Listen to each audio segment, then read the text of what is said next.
Spartans! What is your profession?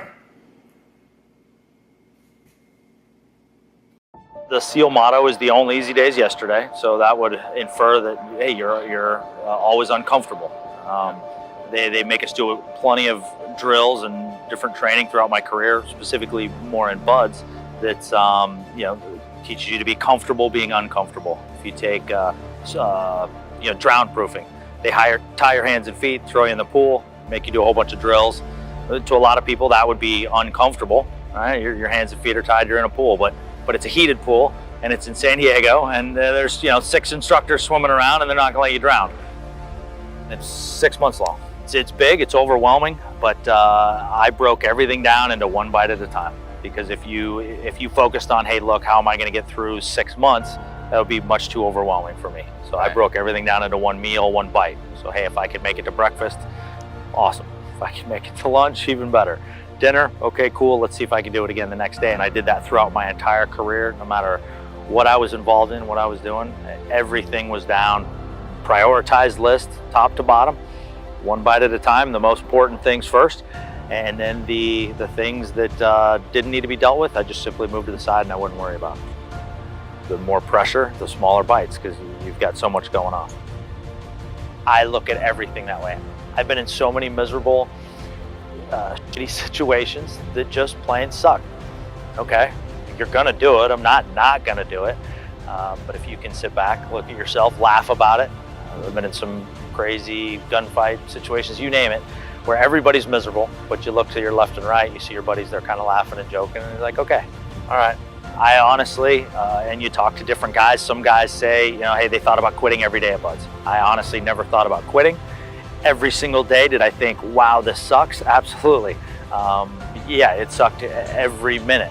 But the way I looked at it was, hey, look, I looked at these instructors. If they can do it, I can do it. There's nothing that they've done that I can't accomplish as well.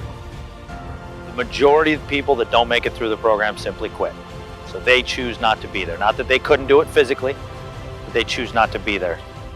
If you break everything down, I've got some statistics here. This is a culmination of what each Buds class has done in a 6-month period of time. Each student runs 1,627 miles during that time, swims 134.2 miles, runs the obstacle course 39 times, conducts 42 dives, spending 61 hours underwater. Each class expends 1,413,000 rounds of small arms ammunition. Each class detonates 13,382 pounds of high explosives. You hike or patrol 150 miles. You complete a combat conditioning course, which is a 12-mile run, wearing 70 pounds of gear in 3 hours or less. And then if you add it all up, basically the equivalent of swimming from Cuba to the southern tip of Florida, and then running all the way to New York City. Had they shown me these statistics before I went to Buds, no way, I'd be a banker or something. I wouldn't have been a SEAL. It would have been completely overwhelming. I would have moved right back to Alaska and been, all right, this is not for me. But again, back to breaking everything down, and the majority of the people quit. They thought about 2 months ahead of time, thinking, wow, what if I can make it through, rather than worrying about the bite, A lot of us used to laugh and joke. We look back on our Buds experience, and it was kind of nice because you didn't have to think of anything. It was simply do exactly what they tell you and do it at 200%. As you mature in the teams, you become a leader, then you got more responsibility.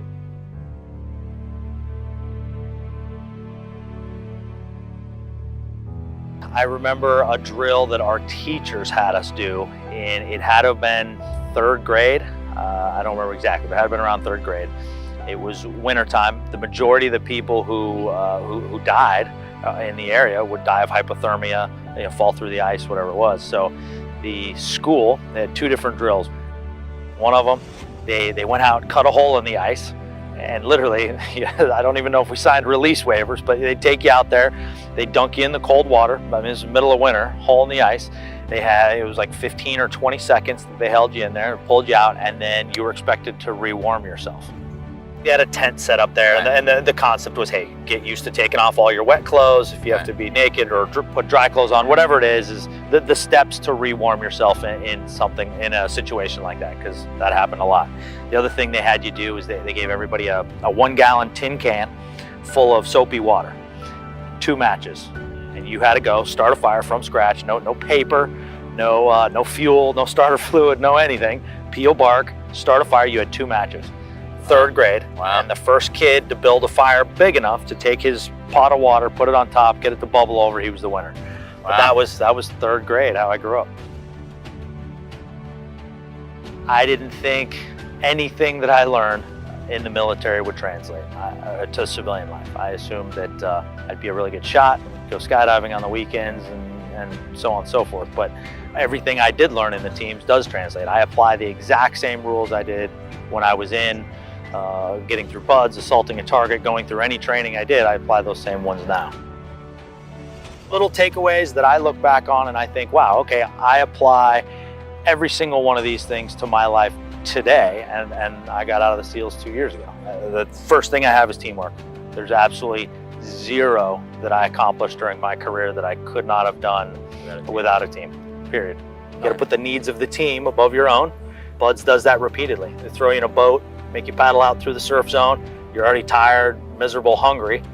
And then, the boat gets flipped over in the surf and you gotta work together as a team. It's very easy to see who's willing to put the needs of the team above their own. The folks that pull back and worry about their own needs, they're typically not the ones standing there at the end. Prioritize and eat one bite at a time. I apply that to the stress that I'm under these days. I break it all down, I prioritize it. If I can't affect it, I don't even worry about it. And that's something learned. You don't get good at that from the beginning. Be all in all the time. A quote from Tommy Valentine, who's one of the better leaders at the command for a long time. And he used to ask a lot of the new guys, at what level are you willing to participate? And the only right answer was be all in all the time. Whether you're sweeping the floors, charging a machine gun nest, whatever it is you do, I don't worry about 2 weeks in advance. I worry about what I'm doing right then in the moment, that I'm going to do that as best as I can. I look back and think, okay, listen, I'm nobody special. I haven't done anything different or better than anybody else, but I look back and think, okay, I lived through that situation. I can deal with this.